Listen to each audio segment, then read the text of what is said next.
Welcome everyone to this episode of the Coaching Outdoors podcast. Today's episode is slightly different to our usual style. Rather than having one coach, we actually have a plethora of coaches. So I'm going to ask them to introduce themselves. Hello, my name is Boersma, outdoor coach for expats in the Netherlands. Hello, my name is Stewart. I'm the founder of the Fresh Air Leadership Company. Our purpose is to help leaders and teams work out who they are and what it is to lead well in their worlds. And we do this by creating bespoke thinking experiences in amazing Scottish spaces. Now, we work around the UK, but we have a speciality around Scotland. We offer this service through coaching, through outdoor workshops, which we call walkshops, decelerators, leader treks and team missions. So a range of ways that we use the indoors and the outdoors to help leaders work out who they are and what it is to lead well in their worlds. Hi, my name is Jacqueline Harris, we're a breath of fresh air, and I'm an outdoor coach based near Reading in Berkshire. Hi, I'm John. Hi, I'm Nick Smith and I'm an outdoor coach from Glasgow. Hello, I'm Penelope Mavor from Earth Converse here in Mallorca. Hi everyone, my name's Toby and I'm a professional outdoorsman based in the far north of Sweden. Hi, Lennie Noiles here. I am a nature-based coach. I work in nature-based leadership and I work with people who are transitioning through midlife. Hi, I'm Lizzie Larbalestier and I'm an outdoor blue health coach. So we've asked each of our guests the top 4 questions that we get asked by our followers and listeners of the Coaching Outdoors podcast. The first question: how do you take notes whilst you're coaching outdoors? How do you take notes when you're coaching outdoors? I'm generally not in the moment note-taking coach anyway. When I return home, I may capture some key points and reflections and learnings. Well, for me personally, I don't take physical notes. I use something called spatial anchoring. Now, we're really lucky when we work outdoors that we have an amazing landscape to work in. And one of the things that does is it makes our experience very immersive. So it can be the case that you're having a conversation with a client when you are, for me, over on the high end of the cliffs, which happens to be over in this direction, that we might talk about a certain topic and they might gain certain insights. And they might also have certain emotions attached to those insights. We might have a certain discussion elsewhere, perhaps down on the beach, and we might be talking about different things and have different emotions attached to that. Now, what this helps us with is making links and connections throughout the coaching session, but also throughout a series of coaching sessions. So because it's an embodied experience, we don't need to write physical notes on paper. We can simply take our attention back to the space that we were when we had that conversation, and those memories will emerge from within us. So spatial anchoring is certainly something that I find very useful in terms of taking notes. Now, of course, clients can take notes in different ways. They can use things like writing in the sand to make notes. Certainly when we work at the beach here, that's something that we do. But in terms of notes to take home, we need to recognise that we have this embodied cognition, this way of remembering that comes through our body into our minds. Not everything is driven through our head into our body. And outdoor coaching is fantastic for that. I've trained myself to work without taking notes, and I capture my thoughts immediately after the session. I also take a small pocket-sized notebook with me where I might capture the occasional words or phrases, and I'll just say, let's just stop while I make just a few notes or jot that down, and that seems to work really well. Well, the particular techniques I use, clean language, means that I'm dealing with the last thing the client brought up. So tracking what's been said through the session isn't something that I particularly focus on. But when I do need to do that, it's focusing on what is influencing the client and just tracking it. So even when I'm writing, if I'm doing face-to-face or Zoom calls, I might be just tracking 1 or 2 main words that they use. But yeah, clean language is a technique that I use that deals with what is coming up in the moment. So very much client-led technique. It's also distracting. If you're writing when you're working with a client, what are you writing about? That distracts them, changes the dynamic. So even when I'm face to face, I don't tend to write things down so much. Hello from Loch Lomond. So the question is, do we take notes, or how do we take notes during our outdoor coaching? Well, it's none of our business. So we don't take notes unless the client specifically asks us to do that. By taking notes, unless you're having pauses, you're not being present for the client, and in the outdoors there's a safety aspect to being present as well. Now, we may take notes by jotting stuff down, during pauses in the conversation, or doing as a voice recording, or sometimes we'll do a piece to camera, either the client and or myself as the coach. So the bottom line is we don't take notes. It's for the client to take from the session what he or she wants, or lands strongly with them. But if they ask us, then yes, we will take notes using one or more media. There we are. Doris, it's great when you're sitting down because then you can actually properly write. But when you're walking around, or you're doing a certain technique, or you're using a certain tool, I want to be there with my full attention, so I don't want to be writing things down. What I then do, and I have pen and paper in my backpack with me, normally for my coachee if they want to write something down. What I do is I have a WhatsApp group with myself.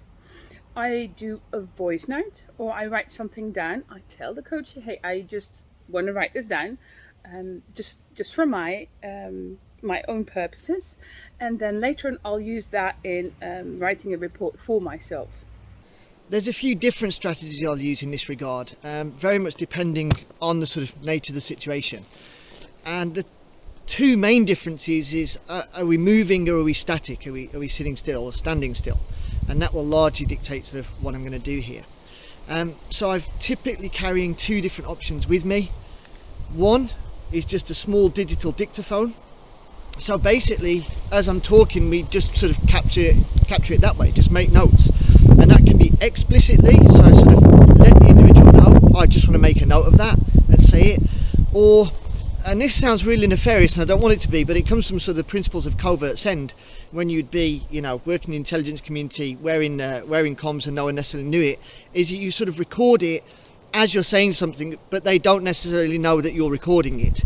Now that's the nefarious side, but of course if you cleared that with the client in advance, that I'll just be making some digital notes as we go and try to do that, in a least intrusive way as possible, they're cool.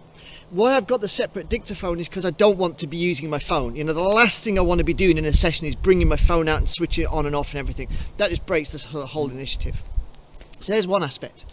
The second aspect, of course, is actually noting it down. And what I would say in that regard, first and foremost, is I always want to be using weatherproof notepads.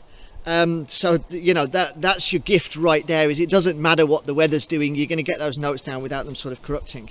And I can make notes myself. What I personally prefer, bearing in mind it's a coaching session, is let them make notes, and either at the start of the session say, as you come to things that you think are important that you're going to run and reflect back on, note them down. And you may need to prompt them a little bit of I think what you've said there is really, really important and relevant, and we don't want to forget that, so maybe note that down. What that also gives you a pause to as they make notes, if you want to note it down, you could do so simultaneously without sort of breaking the tempo of the session. Failing that is just remember, just commit it to memory, and as soon as the session's done, give yourself that reflective time to get those sort of notes down. And of course, the more you do it, the more you tend to recall, or the more things you imprint on things like that. So those are my sort of general go-to techniques. Generally, I'm not a big fan of taking notes. I think they get in the way of connecting with the client and with nature. But in the occasions that I do have to jot something down, for instance, I've made a commitment to follow up with a client on a specific thing, or if they're provided a resource, I generally use the pocket-sized moleskin cashier's notebook. I find that to be optimal for taking notes. I've got a waterproof notebook that sits in a pocket with a pencil. Easy. Doesn't matter how much it's raining, my notes are still there. The only problem is if I let the notebook dry and then all the pages stick together. Otherwise it works really well. Those are great answers, thank you very much. The next question, what do you do if the weather changes suddenly? Okay, so the question being, what do you do if the weather changes and it starts to pour? Other than smile, because I come from that background that if it's not raining, it's not training. But not to be flippant. But there's the start point. Look at the reframe. Embrace those elements. We're outdoor coaching for a reason. We're outdoors for a reason. And the thing about being outdoors is you need to be prepared for all eventualities, or just deal with every eventuality. So if there's no sort of real risk from it, if I'm not suspecting hypothermia or something like that, I'm just going to go with it. And if it's uncomfortable for the client or the person, let's just try to reframe that. Let's just work that into the whole overall goings on. That would be my start point. Now, I mentioned earlier about the risk element, and there is that, especially here in the northern latitudes. We have to be a little bit careful with the weather, or exceptionally careful with the weather.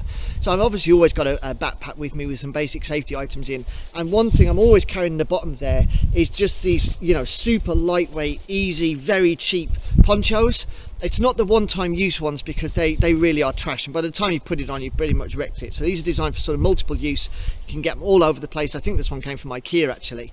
And that just means if the individual I'm with is a little bit underprepared, I can just get that over them, so at least they're sort of shedding the moisture and it's not going deeper into their clothing system.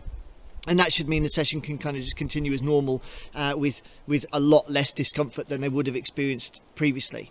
You shouldn't get surprised by the weather. If you've done your prep and you are a qualified outdoor leader, or you've got some pretty decent weather sense, then you will know pretty much what the weather's going to be like. In the UK, a lot of money is invested in the sort of 36 to 3 day forecast. So actually it should be a pretty reliable thing to put into your planning. Now, if you do get surprised by the weather, then obviously you can make a conscious choice to use that as a metaphor, or you can choose to get really disappointed and run away. It's a personal choice, and obviously you need to take the safety of the client into account as well. National governing body qualified mountain leaders will undoubtedly carry what's called a bothy bag, sort of like a tarp bothy in the rucksack. So in terms of keeping out the elements, that should be pretty straightforward. Obviously, plan for the day. Make sure people take appropriate outdoor gear, Gore-Tex overs and Gore-Tex trousers, if you have an inkling that the weather's going to turn a wee bit wet. But in terms of being surprised, you shouldn't be surprised. Normally, it can happen, but very unlikely if you are prepared and checking on the weather forecast. Now, being aware of weather systems is really, really important when you're an outdoor coach, and weather tends not to change suddenly. It can change, and you can have fronts come in, so you can have certain weather fronts come in, but we tend to be aware of weather before we go out on a coaching session. So we tend to think about what might happen with the weather. So we come prepared for a start. So we make sure that we bring wet weather gear if it's perhaps going to rain. We think about the terrain and the environment that we're going to work within. So I know this landscape very, very well, the landscape that's around me. I know where you can go and hide in underneath a very quick shower. I know other areas where you can sit and cappuccino coach, where you can sit and have a coffee and look at the landscape. So your coaching becomes an indoor and outdoor experience. So knowing your landscape is really, really important. Thinking ahead in terms of the weather and preparing is really, really important too. So it's about planning and adaptivity in terms of coping with weather systems. Firstly, I like to ensure that we're all well prepared, for example, with the right clothing for the weather. The BBC weather app is my best friend. I also try and make sure that we're working somewhere where there's some shelter with trees or something, or perhaps a cafe where we can stop and look out at the countryside and the weather. And finally, I try to incorporate it into our learning. Well, there's a Nordic saying that says that there's no such thing as bad weather, there's just bad clothing. And so if it starts to rain, I have gone through with my client the needed things that they should bring, which includes appropriate clothing, and that would include also some form of rain gear. So it's not just the weather, it's all sorts of influences you can get. The weather is one of them. But working outdoors is dealing with what comes up and making it part. I think that's the important thing, is to make it part of the situation. In England here, you know, it's windy a lot of the time, rains, but making the conditions part of the situation. The UK is almost the same as the Netherlands. It doesn't rain that very often. It's only like 10% of the time. And I use it. I use it as a metaphor. Hey, what does this mean? What does it mean to you? First of all, I do make sure that the client is comfortable. And by comfortable, I mean, you could have maybe put on the wrong jacket. So in my backpack, I always have this cheap poncho with me.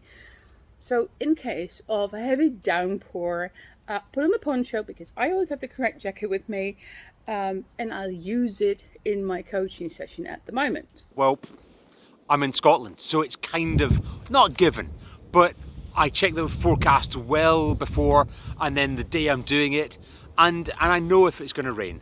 And I'm either already wearing a jacket or I've got one in my bag. And if I think it's necessary, one for my client as well. That doesn't generally happen in Mallorca. We might have an inkling in the forecast. I think different weather evokes different emotions in us, and that anything happens is grist for the mills. So you can use it as in terms of decision making, pausing, self-care, letting things pass, patience. And I think that there's, you know, where at a certain point, if the coachee really can't concentrate on their learning and the experience, it's surrender and going home and getting warm and dry. That said, of course, it preempts the session that if we should be looking at the weather forecast and bracing for the elements and being in the outdoors, respecting the outdoors and always being prepared for a weather change, I would like to think they're carrying some kit with them as well, no matter what the weather when we begin, just for safety's sake. There's a great range of answers to that question, all depending on our guest coach's approach to coaching and the way they do their coaching practice outdoors. The third question is, have you ever had to deal with any unplanned events or challenges whilst you've been coaching in the outdoors? Unplanned events and challenges.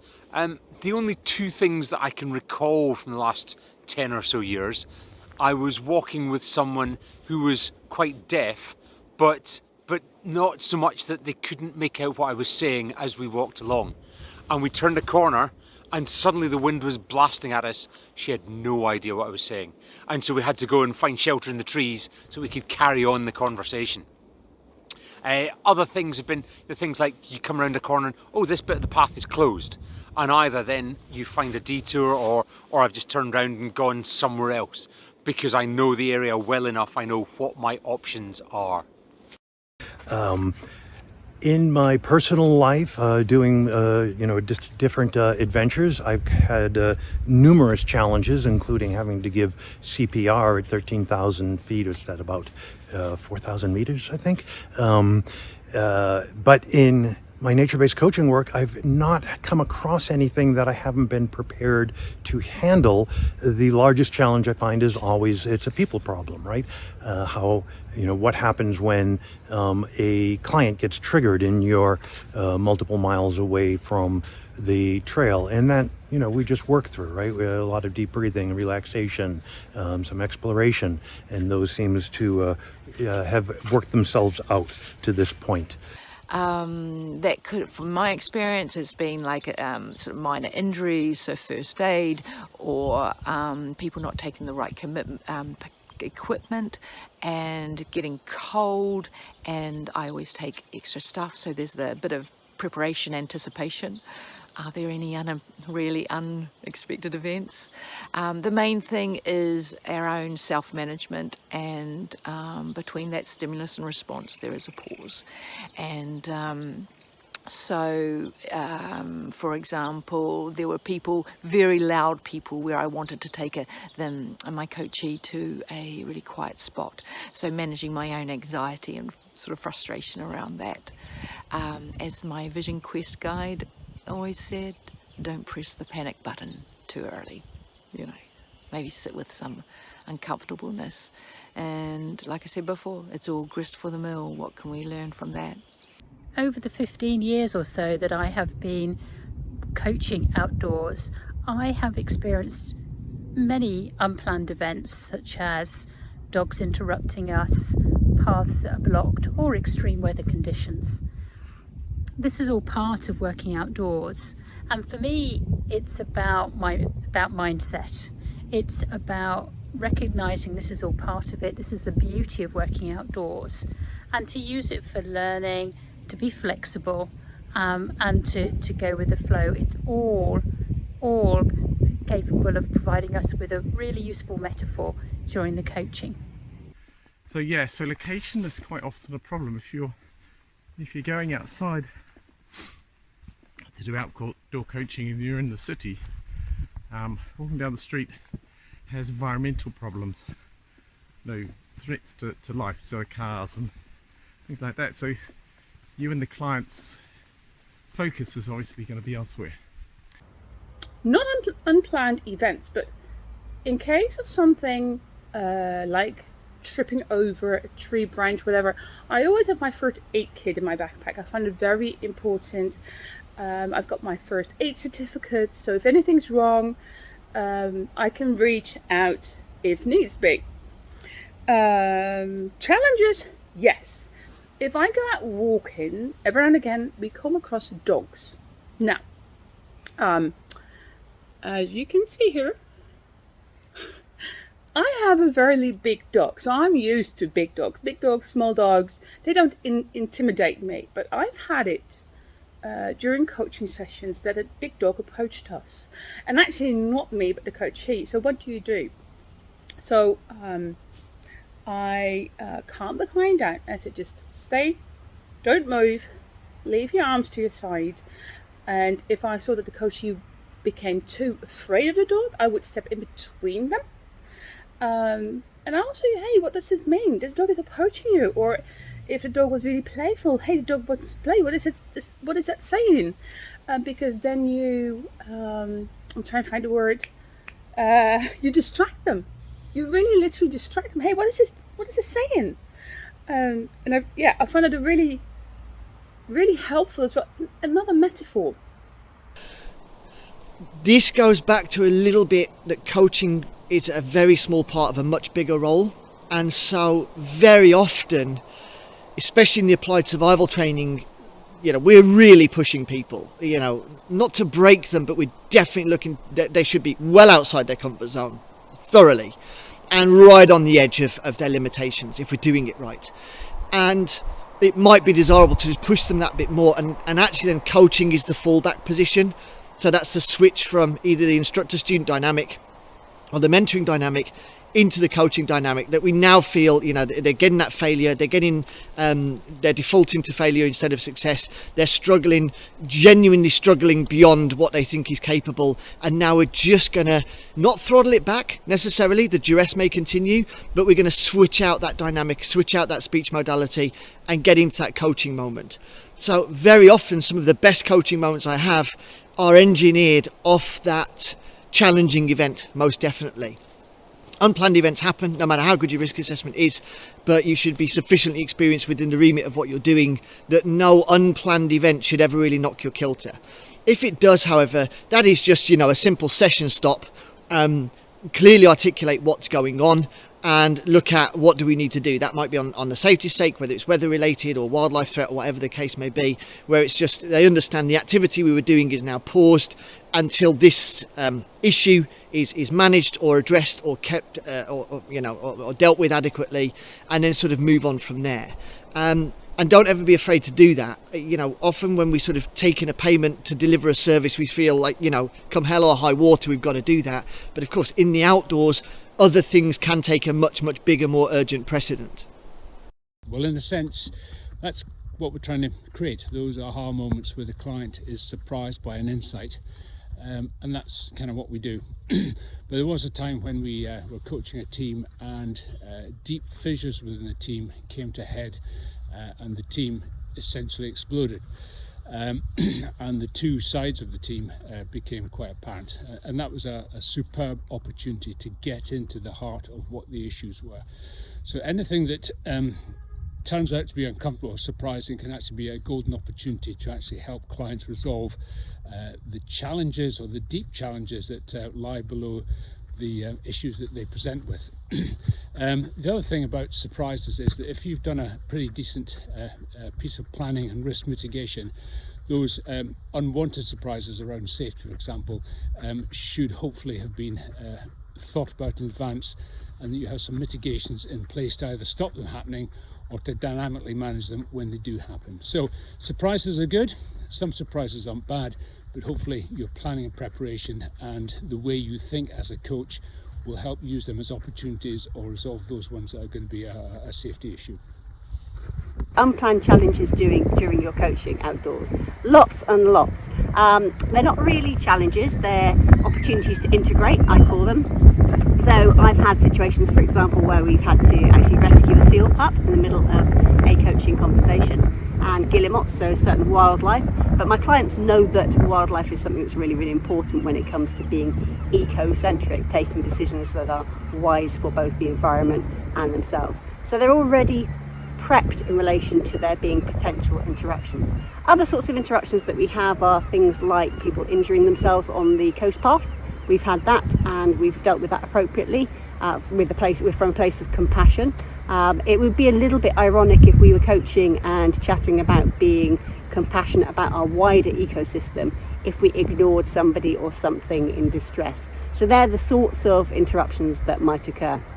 And we integrate them into the coaching experience. So we use them as an opportunity to create metaphor and to create insights. If somebody's coaching session was completely interrupted from an incident, for example, rescuing a seal, one of the ways that we can address that is we can offer the opportunity to continue that coaching conversation another time and deal with what's happening at that moment and integrate those insights later. So opportunities to integrate insight, I would call interruptions rather than interruptions. There's really no such thing as an interruption when you're working outdoors. Everything is something that is an opportunity to offer insight, learning and development. Some great examples there, and especially the guillemot and the seal, which I guess are very specific challenges that you might experience when you're blue coaching, especially by the seaside. Our final question is, what are your 2 top tips for successful outdoor coaching? So what 2 top tips can I offer you? First, it's all about the client. It's not about nature, it's not about walking and talking, it's not about some other fantastic process or technique that you've learnt about from your peers or at some sort of coaching program. It's all about the client. Second, it's all about planning and preparation also. So it's about checking with your client that they want to do what you're suggesting. Okay, some clients may have a medical condition or an injury which precludes the sort of walk or adventure that you're proposing. So that's really important to check in with that. Also, it's worth checking in about any safety aspects on the route that you are proposing. So emergence and improvisation are very good, but sometimes you need to do a recce in advance of your engagement with the client, especially if you go on a particularly long walk in perhaps slightly more complex terrain. Obviously, as a coach, you're also the leader of that experience, so it may be that you require specialist outdoor gear, for example, emergency rations, some spare layers, first aid kit, emergency bothy if the weather turns against you. All those things need to be brought into some sort of a risk assessment, and you need to put a plan in place to make sure those things don't pop up and destroy the coaching arrangement. The other thing which is worth noting is that some clients are really anxious about going for a pee in the outdoors. So we'll always start our engagements at a cafe or a hotel and obviously finish there. But if it's going to be a slightly longer journey, maybe 2-3 hours, it's worth just checking with your client that they are content with that and coming up with some mitigations, for example, cover from view or something like a travel john. So a number of things you can put in place, but it's worth checking with the client. So there you are. It's about planning and prep, and most importantly, it's about the client. It's not about nature. It's not about the outdoors. Well, firstly, it's choice of location. Is to plan your location carefully and, if possible, familiarise yourself with it in advance. And secondly, to allow time at the end of the coaching session to sit down with the person you're coaching, for you to summarise the outcomes and an opportunity for you both to make notes. 2 top tips. Well, my first would be prepare. Particularly if you're walking, know your route inside out and back to front, so you know about the eventualities. But yeah, know about the weather, what's likely to happen, you know, and if the time window shifts, what's coming if it comes in earlier, and be prepared for it. And I suppose the other thing is be prepared in terms of what's in your bag to cope for whatever might happen. So preparation, and the second is enjoy it. Because if you're enjoying it, then so are the people that are with you. And we're getting to work outdoors, so why not just enjoy it? So one thing I think I would advise is for you to really develop your sensory acuity. So really develop your ability to see, feel, taste, touch, smell the environment that you're within. So really paying attention to the landscape and the qualities within that landscape, because they offer an opportunity to explore how those qualities show up in the way that we demonstrate our behaviours. So certainly being very, very aware and acutely present and conscious of our environment, I believe, is something that is certainly a top tip that I'd like to offer. The other one is getting to know your environment, so really falling in love with the space that you're in so that you work with it. So when we first start coaching outdoors, there can often be this sense of simply taking a coaching conversation into an outdoor environment, and that's great, and that will offer lots and lots of benefits. As we start working more closely with the environment, we start to bring the environment much more into the process of coaching itself. So getting to know and love the environment that you're within is a top tip that I would offer you. So go outdoors yourself and fall in love with it. And that will help you to feel at ease in that environment. It will help you to have a lack of formality, because your credibility as a coach and your skills as a coach are something that get conveyed through the contracting process. So your client already knows that you have credibility, qualifications, experience, for example. The quality of your coaching will be reflected in the questions that you ask and how you hold that space. And you'll feel much, much more comfortable in yourself and how you ask those questions if you really know and love the surroundings that you're working within. So I certainly would advise you to get to know the spaces that you're going to invite your clients into. Number one's quite easy, and that's from the coach viewpoint, is that preparation is absolutely key. Not only in terms of reflecting on who it is you're going to be coaching in that session, and looking at the weather forecasts and the area that you're going to utilise. And for me, I have multiple areas I'll utilise for multiple different things, and I can really switch that up. And some will be very dynamic. We're out walking and we're not really planning to stop. Others will be very, very static with, wind shelters and fire pits and everything in place, depending on what sort of situation we're trying to create, and what the external elements are telling us is kind of the smart thing to go with. So preparation, not just above and beyond the actual plan for what we want to achieve in the session, but those greater environmental aspects and seasonal aspects, especially here in the far north. The second one's going to be a little bit more ethereal, I'm afraid, and it's just, be open to those other opportunities. It's very easy, isn't it, in a coaching session to kind of get locked into that sort of problem solving, solution, task orientated, mission focused type stuff. But we're out in nature for a reason. Now, not only because all the science and the evidence tells us it's beneficial to be out, but you just never know what's going to happen. That might be an adverse event, but that might be a really, really positive, amazing event. So, if you're doing the coaching and you realise out the corner of your eye there is like a wolverine riding a bear, chasing a reindeer, being harassed by a golden eagle, you might want to just pause and break out of what it is you're doing in that moment to kind of actually enjoy that thing that's occurring over there. And I get this a lot when we're around waterways, rivers, things like that. It's obviously a very dynamic environment and a lot's happening. And it's good to just be observational and mindful and respectful to the environment that we're in, to just acknowledge those things as they're occurring. And for me, it just adds to the overall experience and reinforces why we've chosen to be out in nature. Because the coaching session could occur anywhere. What's special about being out in nature is that randomness of we just don't know what we're going to see, what we're going to hear, what we're going to observe, what we're going to find, what we're going to discover. And if we don't allow ourselves to be open to that in a multi-sensory capacity, we're missing out on, one of the biggest reasons why we want to be outdoors in the first place. A couple of tips for suggestions during a session, first and foremost is connecting with your client prior to taking them out into the field, right? That's if you don't have that connection going, you're just setting yourself up for all sorts of problems. So work on the connection prior to venturing out into nature. And then if my one other piece of advice is to stop inflicting coaching, right? Let nature lead the way. Right? The nature-based coaching is very different than traditional coaching, right? Stop inflicting coaching. Let nature lead the way. So what are some of the things that I've learned coaching outside? I think one of the big things is the dynamic changes, the relationship between you, the coach and the coachee. And when you're sitting face to face in a room, you become part of the situation as the coach. And the solution for problems are within the problem. And you become part of the problem because you're in it face to face with the client. Outside, when you're walking outside, like we are here, you're not facing each other. Quite different personal dynamics going on.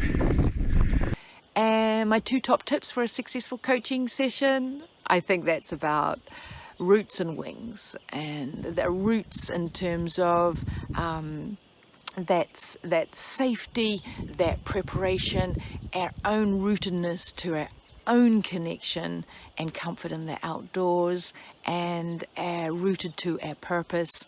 And the wings for me are the exploration that anything happens anything that happens is wonderful coaching opportunities. Open heart, open mind, and listening to your intuition. As a coach, be grounded. Make sure that you leave your backpack at the door of your office. And I always make this joke with my clients. The first 10 minutes of our session, we walk in silence. And then when I'm ready to enter my office, I always tell them, leave your backpack with all your worries behind. We'll come back here, you can pick it up again. But you as a coach, you have to be grounded. And if you're grounded, then you have that open mind. Be open-minded and curious. Curious for what's to come. Very curious. My ego always tends to think, oh, well, you know what, last session we did this, and this, and maybe this session we could do this, and this. Never happens. Never, ever happens.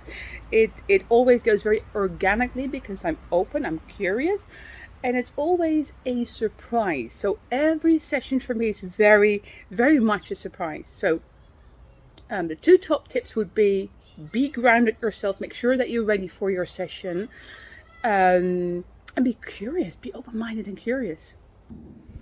I'd like to thank all of our guests for joining us for this episode of the Coaching Outdoors podcast, and I'd like them all to share with you where the best place is for you to follow them or to connect with them if you're interested in knowing more about them, their coaching practice, and want to get in touch. If you'd like to get hold of me, then you can find me at breathofreshair.uk.com. Thank you. So if you want to get in contact with me, you can find me at Earth Converse, and that's also on social media. And happy coaching. Thanks for listening to my thoughts. If you want to get in touch with me, feel free to reach out on LinkedIn. Just search for Toby Cowern. That's TobyCowern. And as far as I'm aware, I'm the only person on LinkedIn with that name, so I'm fairly easy to find. I look forward to hearing from you. Thank you so much for your time. You can reach me on LinkedIn, or you can find my website at www.lennienoiles.com. My name is Kat Boersma, outdoor coach for Expert in the Netherlands. You can find me on LinkedIn, Kat Boersma. You can find me on Instagram, bluebell_coaching, or my website, bluebellcoaching.com. If you want to get in touch with me, www.squarepegscoaching.com is where you'll find out all my information. So, where to connect with me? On LinkedIn, it's John Farrell EMF, all one word. Just search John Farrell EMF, you'll find me on LinkedIn. On Facebook, it's johnfarrell.asia, and it's also my email address, johnfarrell.asia@gmail.com. So, I've been Dave Stewart, founder of the Fresh Air Leadership Company. If you'd like to get in touch with me or explore more about what we do, you can get us through our website, which is freshairleadership.com, or catch me on LinkedIn at Dave Stewart or the Fresh Air Leadership Company, and get us on Instagram primarily, which is at Fresh Air Lead Co, and the same handle for Twitter and Facebook. So I look forward to hearing from you. My email, if you need it, is dave@freshairleadership.com. Many thanks. So I hope that's been really useful for you. If you'd like to get in touch with me, my email is lizzie@goingcoastal.blue, and you can find my website at goingcoastal.blue too. And I'd really invite you, if you haven't experienced outdoor coaching, to go out and find yourself an outdoor coach, somebody that fits with you in terms of rapport and style, and get outdoors and explore in a different way. If you are an outdoor coach developing your process, just go and enjoy it and love it and enjoy the space, and your clients will gain a lot from it. Hope that's helpful. Thank you once again for watching and listening to this episode of the Coaching Outdoors podcast. As always, you can see all of our previous episodes at our website, www.coaching-outdoors.com, or join our LinkedIn group, the Coaching Outdoors podcast. Thank you very much. So if you enjoyed what you've heard, Like it share across your network. and subscribe to our YouTube channel and LinkedIn community page, the Coaching Outdoor podcast. Thanks so much in advance for your support.